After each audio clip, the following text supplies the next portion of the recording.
और इसके बारे में डिस्कस भी किए कि कोई भी लेजर होगा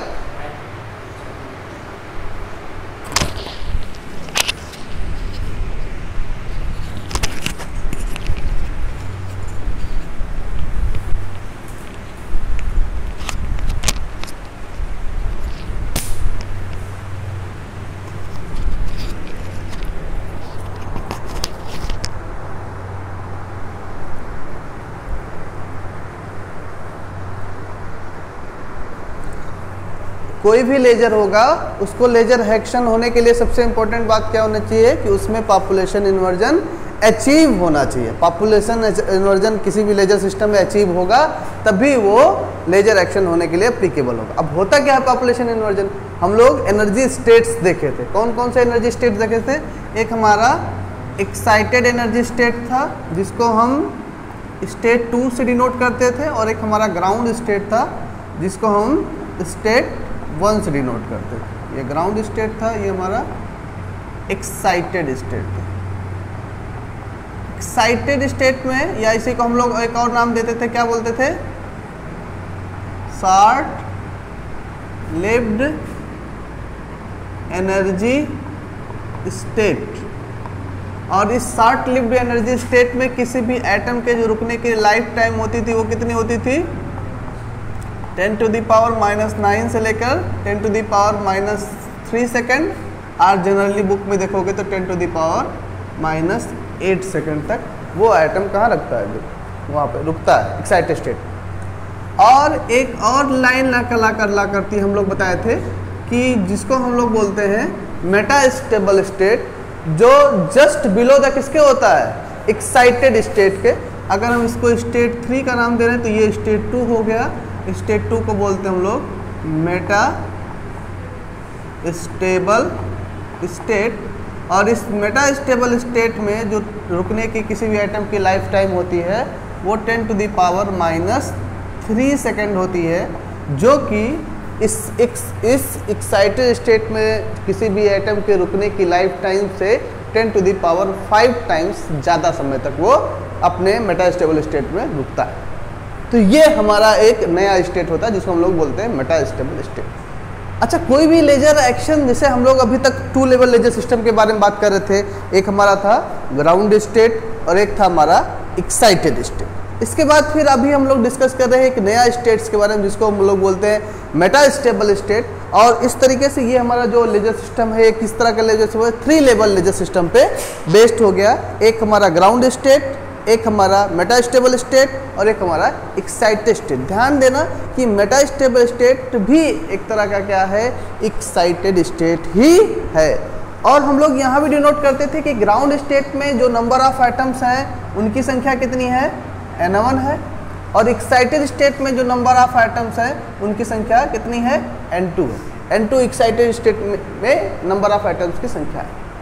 तो एनी हाउ कि ऐसी सिचुएशन हमको यहाँ पर पूरे लेजर में दौरान एक्शन के दौरान हमको मिले कि जब इस एक्साइटेड स्टेट में नंबर ऑफ एटम्स की संख्या इस ग्राउंड स्टेट में नंबर ऑफ एटम्स की संख्या से एक्सीड कर जाए, तब हम कहेंगे कि उस लेजर में पॉपुलेशन इन्वर्जन क्या हो गया है? अचीव हो गया। और जैसे ही ये सिचुएशन तुमको दिखाई देगी कि एक एक्साइटेड स्टेट में नंबर ऑफ एटम्स की संख्या ग्राउंड स्टेट में नंबर ऑफ एटम्स की संख्या के कंपैरिजन में एक्सीड कर गई है, तब हम कहेंगे कि हमारा पॉपुलेशन इन्वर्जन अचीव हो गया। अच्छा, दूसरी बात बोले थे कि पॉपुलेशन इन्वर्जन आखिर अचीव होगा कैसे? पॉपुलेशन इन्वर्जन अचीव होगा कैसे? तो पॉपुलेशन इन्वर्जन अचीव होने के लिए हम लोग एक और दूसरा टॉपिक पढ़ेंगे जिसको हम लोग बोलेंगे पंपिंग प्रोसेस। यानी पॉपुलेशन इन्वर्जन कैसे अचीव होता है? वो जो टेक्निक होती है, वह जो टेक्निक है जिससे पॉपुलेशन इन्वर्जन अचीव हो रहा है, वो टेक्निक हमारी क्या कहलाती है? पंपिंग प्रोसेस कहलाती है। अब ये जो पंपिंग प्रोसेस होती है डिफरेंट टाइप्स के लेजर में डिफरेंट होती है। जैसे हमारे पास हमारे सिलेबस में बेसिकली हमारे पास, अच्छा कोई भी चीज़, एक चीज़ और जानो कि जो लेजर एक्शन होता है ना, वो लेजर एक्शन होने के लिए मिनिमम 3 लेवल लेजर सिस्टम का होना जरूरी है। कोई भी लेजर एक्शन होने के लिए मिनिमम 3 लेवल लेजर सिस्टम का होना जरूरी है, और 2 लेवल लेजर सिस्टम में हमारा लेजर एक्शन नहीं मिलता। अभी उसको भी नोट करके लिखाएंगे कि 2 लेवल लेजर सिस्टम में हमको लेजर एक्शन क्यों नहीं मिलता है, क्योंकि उसको 2 तरीके से हम लोग रिप्रेजेंट करते हैं। एक हम लोग लेजर सिस्टम जो पढ़ते हैं वहाँ रेट इक्वेशन पढ़ते हैं। रेट इक्वेशन कहने का सेंस कि जैसे हम लोग अभी पढ़े हैं ना, processes, transition processes, stimulated absorption process, spontaneous emission process, stimulated emission process, तो इन सारे के अपने अपने एक रेट इक्वेशन होते हैं। लेकिन वो रेट इक्वेशन से अपना ये वेरीफाई करना कि 2 लेवल लेजर सिस्टम में लेजर एक्शन पॉसिबल है कि नहीं है, वो हमारे सिलेबस के बाहर की बात है। यानी कि जब हम और थोड़ा सा लेवल को एक्सीड लेवल पे, हाई एजुकेशन लेवल पे, एमएससी लेवल पे पढ़ेंगे तो वहाँ पर रेट इक्वेशन का कॉन्सेप्ट आता है, तो वो सारी चीज़ें हम बात नहीं करने जा रहे। इन जनरल बेसिक फंडामेंटल के तौर पर हम ये कैसे बताएंगे कि 2 लेवल लेजर सिस्टम में हमारा लेजर एक्शन पॉसिबल नहीं होता है। क्यों? क्योंकि 2 लेवल लेजर सिस्टम में किसी भी एटम के जितने अप जाने की प्रोबेबिलिटी होती है उतना ही उसके डाउन आने की प्रोबेबिलिटी होती है। इसीलिए 2 लेवल लेजर सिस्टम में लेजर एक्शन पॉसिबल नहीं होता है। इसलिए लेजर एक्शन होने के लिए कम से कम हमको 3 लेवल लेजर सिस्टम होना बहुत ज़रूरी है। और 3 लेवल लेजर सिस्टम, हमारा एग्जाम्पल जो है कि 3 लेवल लेजर सिस्टम का हमारे सिलेबस में है सिस्टम 3 लेवल लेजर सिस्टम, और एक और एग्जाम्पल हमारे सिलेबस में है 4 level laser system, 4 level laser system. 3 level laser system में हम लोग रूबी लेजर के बारे में पढ़ेंगे, और 4 लेवल लेजर सिस्टम में हम लोग हीलियम नियॉन लेजर के बारे में पढ़ेंगे। यही हमारे सिलेबस का पार्ट। 2 लेवल लेजर सिस्टम में पॉसिबल नहीं है, मिनिमम 3 लेवल लेजर सिस्टम में पास। और यही जो रूबी लेजर है ये फर्स्ट लेजर सिस्टम है जहाँ पर हमको लेजर देखने को मिला। ये फर्स्ट लेजर सिस्टम है जहाँ पर हमको लेजर एक्शन देखने को मिला, और ये किस पे बेस्ड है? 3 लेवल लेजर सिस्टम पे बेस्ड है। चौथा है helium neon laser. Helium neon laser किस लेजर सिस्टम पे बेस्ड है? 4 लेवल लेजर सिस्टम पे बेस्ड है। अब देखो पंपिंग प्रोसेस होता क्या है। हम क्या बोले हैं कि वह टेक्निक जिससे पॉपुलेशन इन्वर्जन अचीव हो रहा हो वही हमारी क्या कहलाती है? पंपिंग प्रोसेस कहलाती है। डिफरेंट टाइप्स के लेजर में डिफरेंट टाइप्स की पंपिंग होती है। डिफरेंट टाइप्स के लेजर में डिफरेंट टाइप्स की पंपिंग होती है। जैसे हमारा रूबी लेजर है तो यहाँ जो पंपिंग होगी वो क्या होगी? ऑप्टिकल पंपिंग होगी।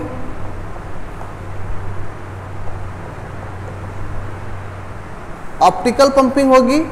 जो हमारा हीलियम नियॉन लेजर है इसमें हमारी इलेक्ट्रॉनिक पंपिंग होगी।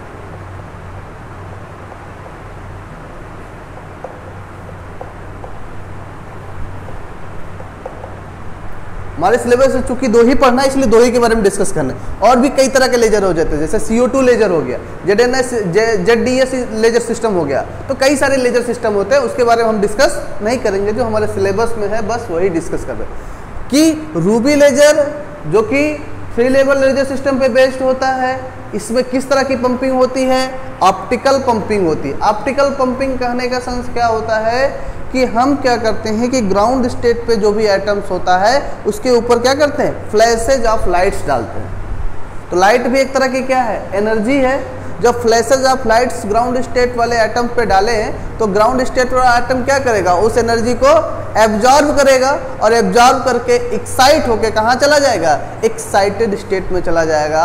उसके बाद वो अपना पूरा का पूरा ट्रांजिशन शो करेगा, यानी कि क्या करेगा? स्टिमुलेशन एमिशन प्रोसेस करेगा और वापस वो ग्राउंड स्टेट में आएगा। तो वो जो कंप्लीट लेजर एक्शन होगा वो हमको 3 लेवल लेजर सिस्टम में मिलता है। दूसरा क्या होता है? Electronic pumping. इलेक्ट्रॉनिक पंपिंग में क्या होता है कि ग्राउंड स्टेट में जो भी एटम्स होते हैं उसको हम एक इलेक्ट्रोड्स के माध्यम से सप्लाई देते हैं। तो जैसे ही सप्लाई ऑन करते हैं सब दोनों एटम एक दूसरे को एक्सेलरेट करने लगते हैं, और एक्सेलरेट करने के बाद एक दूसरा एटम जो हीलियम एटम हो, नियॉन एटम या neon atom helium atom neon atom को फर्स्ट ऑफ ऑल एक्साइट कर देता, और वो नियॉन एटम एक्साइट होकर कहाँ चला जाता? एक्साइटेड स्टेट में चला जाता।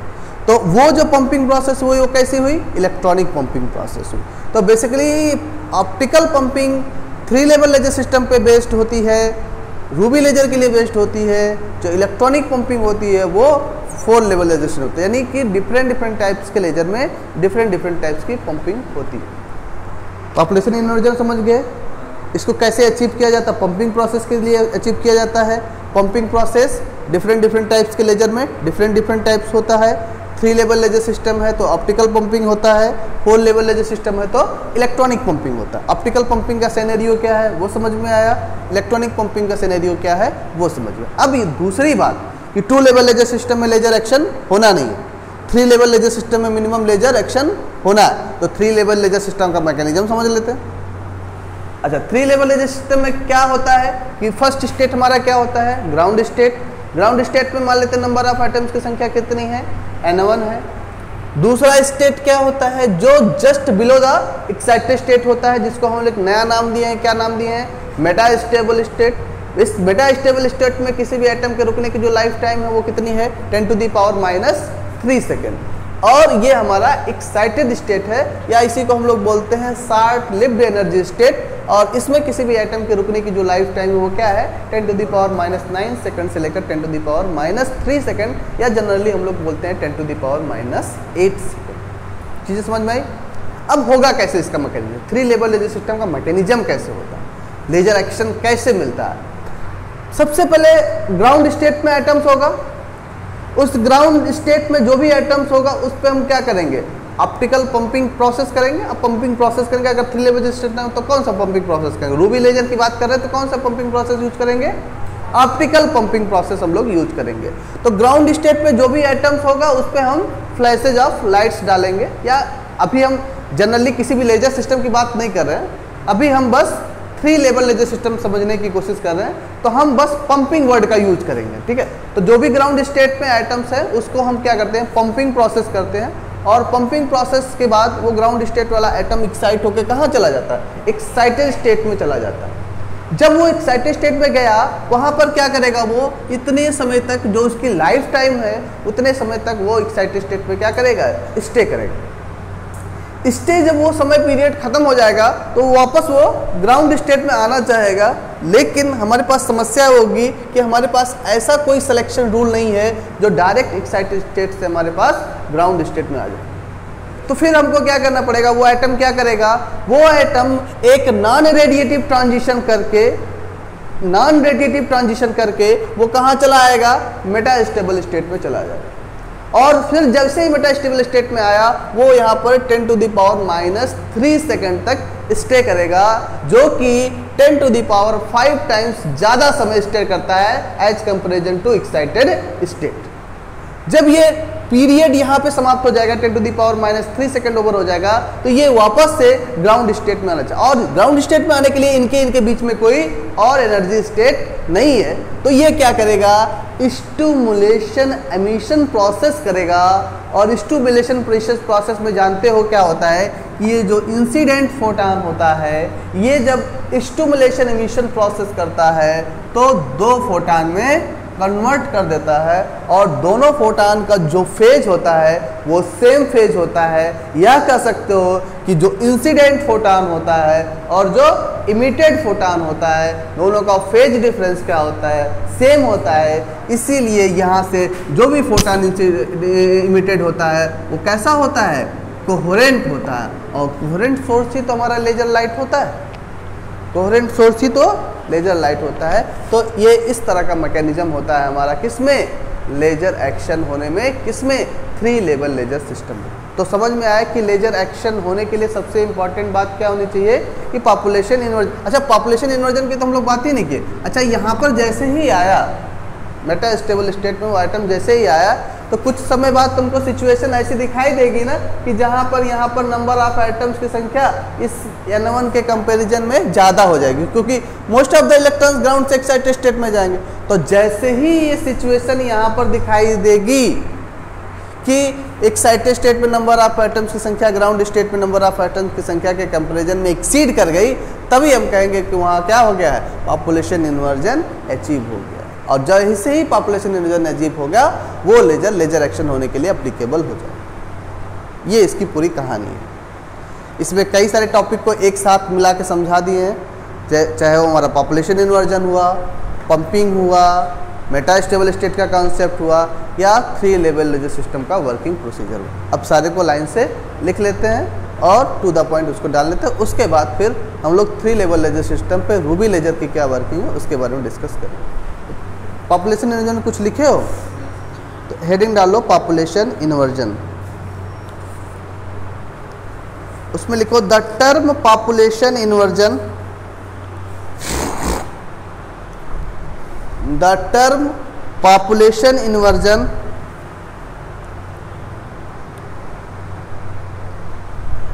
describes the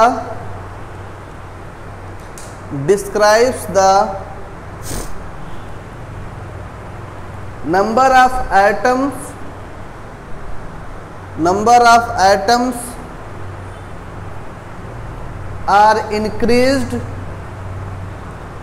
are increased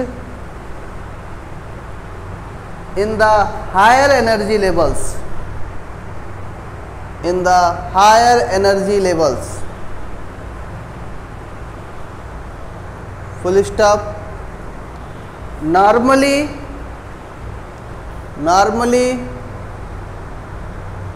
comma the number of atoms, the term population inversion describes the number of atoms are increased in the higher energy level, full stop. Normally comma the number of atoms in the higher energy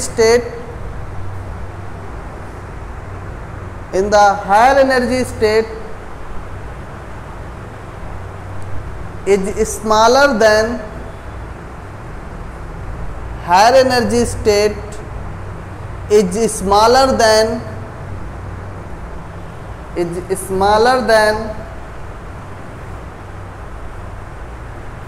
that of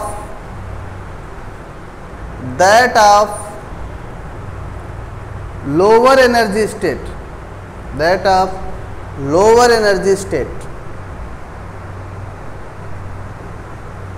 full stop. So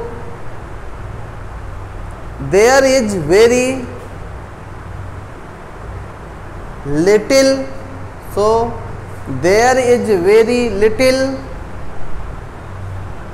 stimulated emission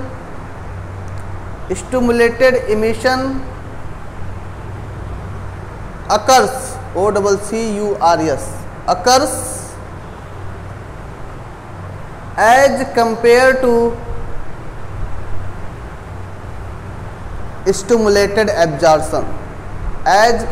to stimulated absorption,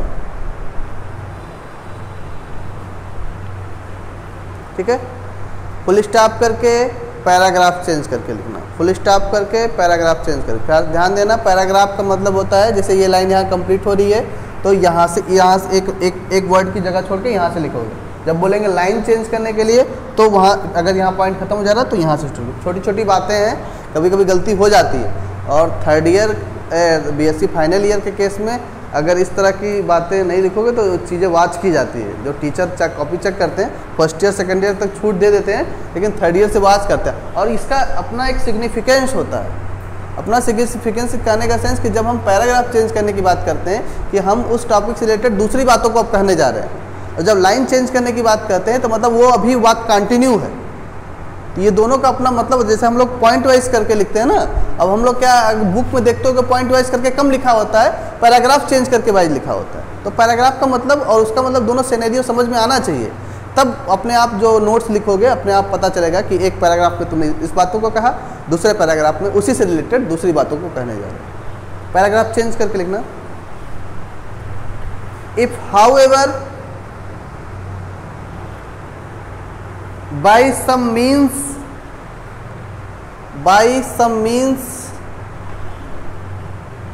comma a large number of atoms are made available in the higher energy state, in the higher energy state, comma, stimulated emission is promoted.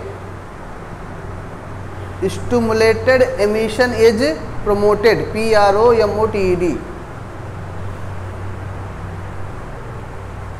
Full stop. Full stop. Next line से दूसरे pen से लिखना inverted comma के अंतर्गत. Next line से दूसरे pen से अपना लिखना इन्वर्टेड कामा में, the situation in which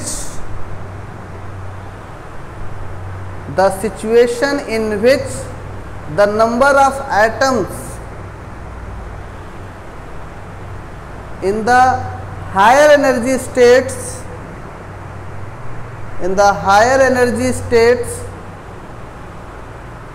exceeds exceeds that of lower energy states,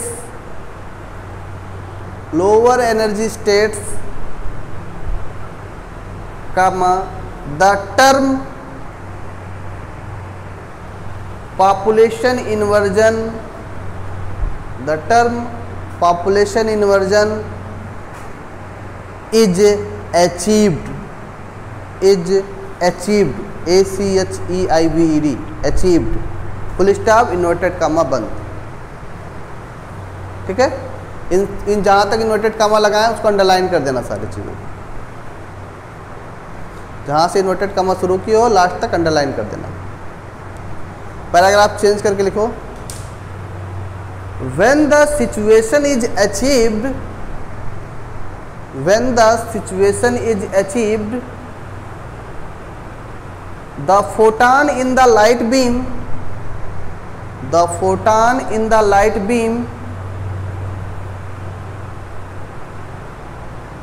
passing through the atom goes on multiplying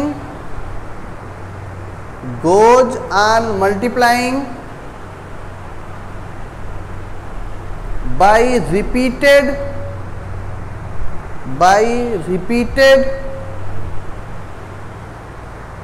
stimulated emission. Full stop.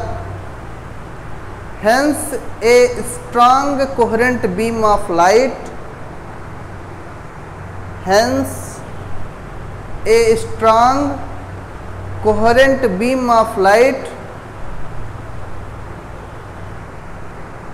emerges.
भी बना लेना. ठीक है.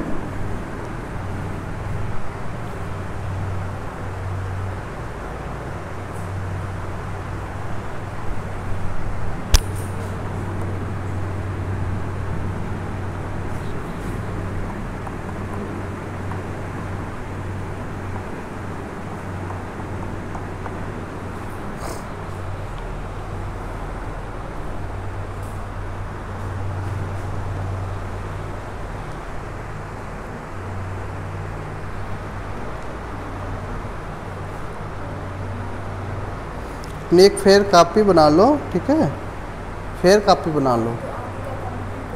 हाँ, उसको कंप्लीट कर लो, उतना पेज छोड़ दो जो आगे का हुआ है, उसको लिख लो और उसको पूछते भी रहा करो। वीडियोस तुम लोग को मिल जाएगा, ठीक है। इसके पिछला जो भी वीडियोज हुआ है, क्लासेज हुई हैं, उनका लिंक मैम से ले लेना, तो वो सारी वीडियोस तुमको मिल जाएंगी, ठीक है। एक बार घर पे देख लोगे तो फिर किसी से पूछने की ज़रूरत नहीं पड़ेगी।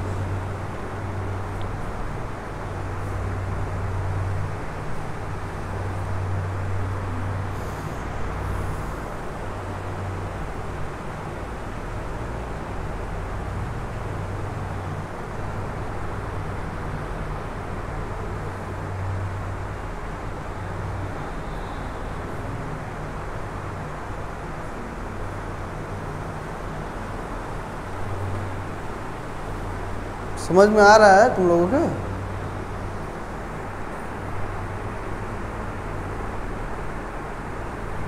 जिसके मन में भी डाउट होगा, जहां नहीं समझ में आएगा वहां हमको पॉइंट आउट कर देगा, ठीक है। हो गया? एक बार ऊपर से लाइन से पढ़ जाओ पूरा लास्ट लाइन तक, देखो कि जो चीज़ हम तुमको समझाएं क्या वही चीज़ है, तो अपने आप समझ में आ जाएगा। जो चीज़ लिखे हो, जो चीज़ हम बोल के तुमको समझा रहे हैं, वन बाय लाइन वही सब सेम चीज़ है। एक बार पढ़ो इसको, जो सेंटेंस लिखे हो सारा, उससे समझ में आ रहा है कुछ उसका कॉन्सेप्ट।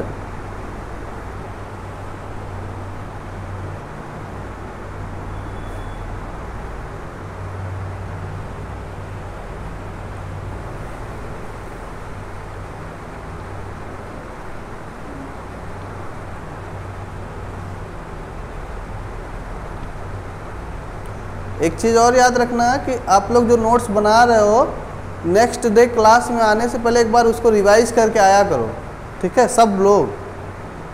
तो हम कभी कभी पूछ भी सकते हैं, इसलिए रिवाइज करने के इसलिए कहते हैं कि जैसे नेक्स्ट क्लास जो होगी उससे पहले उसका बेसिक कॉन्सेप्ट तो तुमको पता रहेगा ना, रिवाइज जब किए रहोगे। अब पता चलता है उसको देखते ही नहीं, कभी जब क्लास का टर्न है तभी कॉपी उठा के लेके आते हो, तो वो तुम्हारे लिए बहुत खतरनाक हो जाएगा जब लास्ट में तैयारी करनी पड़ेगी साथ चारों पेपर की एक साथ। तो ऐसे रहेगा, थोड़ा थोड़ा देखते रहोगे तो तुम्हारी तैयारी होती रहेगी। चलो, हो गया। इसके बाद नेक्स्ट एक छोटा सा हेडिंग डालो, metastable state. Metastable state.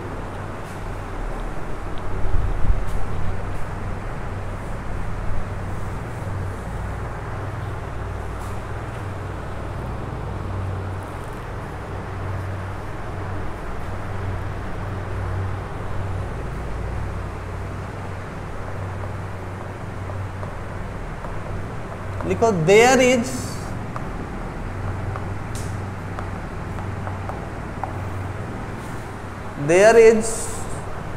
N intermediate energy state, या कहीं कहीं उसको लेवल भी लिखा रहता है स्टेट की जगह, ठीक है, तो उसमें कंफ्यूज मत होना। There is an intermediate energy state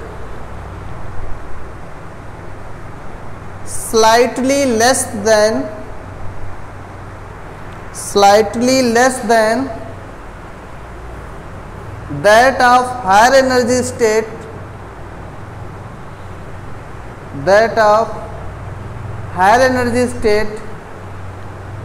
is called metastable state, उसको अंडरलाइन कर देना, is called metastable state, उसको अंडरलाइन कर देना।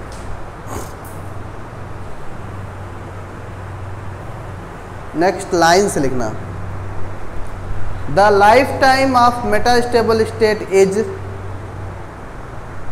The lifetime of metastable state is कितनी होती है? 10 to the power minus 3 second,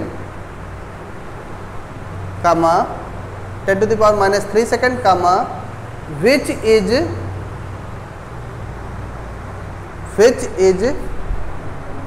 10 to the power minus 5 times, which is 10 to the power minus 5 times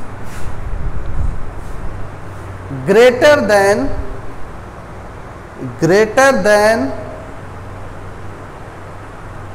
that of higher energy states, that of higher energy states. Full stop. Due to this reason, comma, the atoms are stay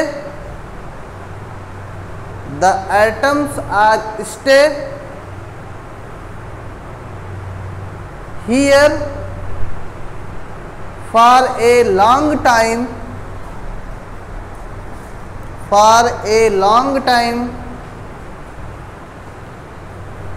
as compared to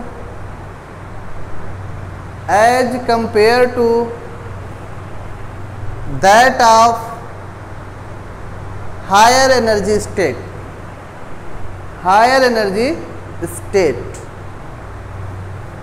Full stop. Thus a metastable state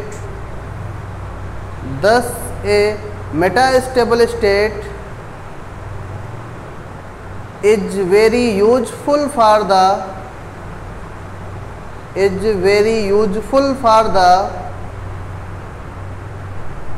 population inversion of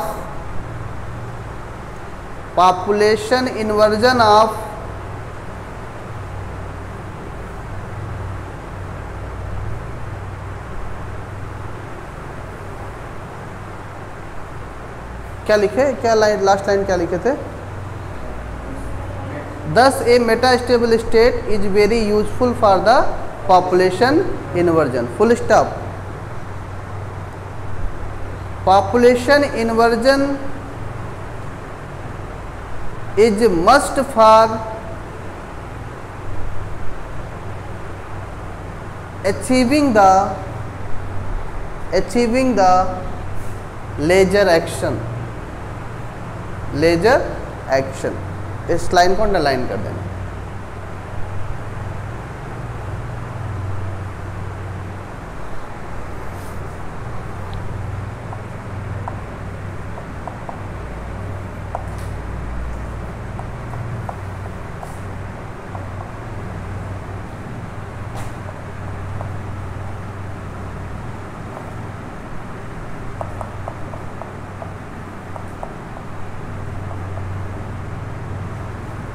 अभी बस इसमें जानते हो metastable state ही define कर रहे हैं, इसलिए कोई ट्रांजिशन नहीं दिखा रहे हैं. ठीक है, बस ये फिगर बना लो.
ओके, बन गया। चलो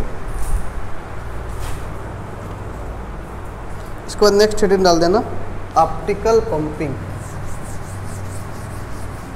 या ऐसे।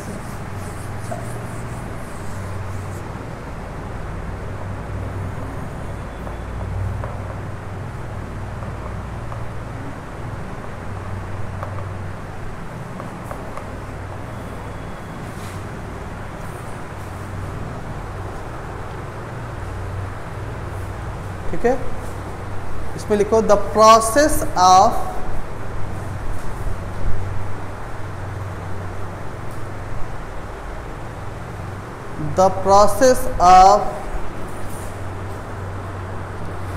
achieving the process of achieving the population inversion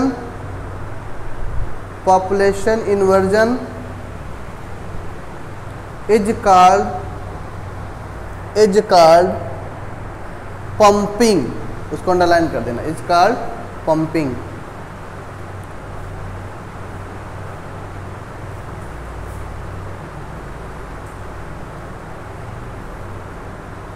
full stop. Next line से, there are various types of pumping, there are various types of pumping processes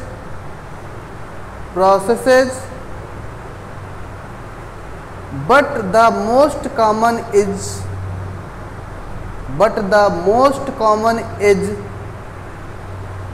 optical pumping। उसको अंडरलाइन कर देना बस। But the most common is optical pumping, underline कर देना, comma which is commonly used in the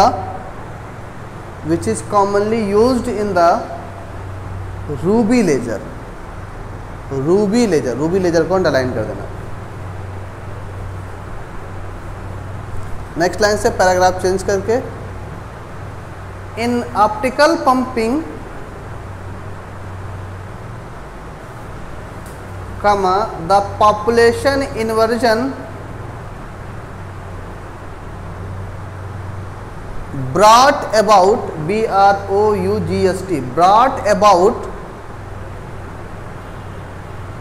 three-level laser system,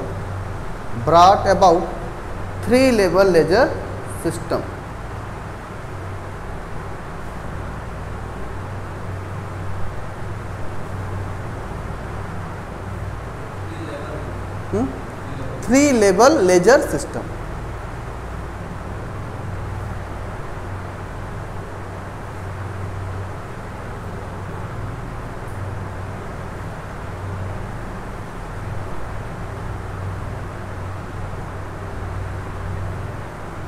ठीक है, तो फिर से एक फिगर बनाते हैं।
पहले फिगर बना लो, उसके बाद समझा देते हैं।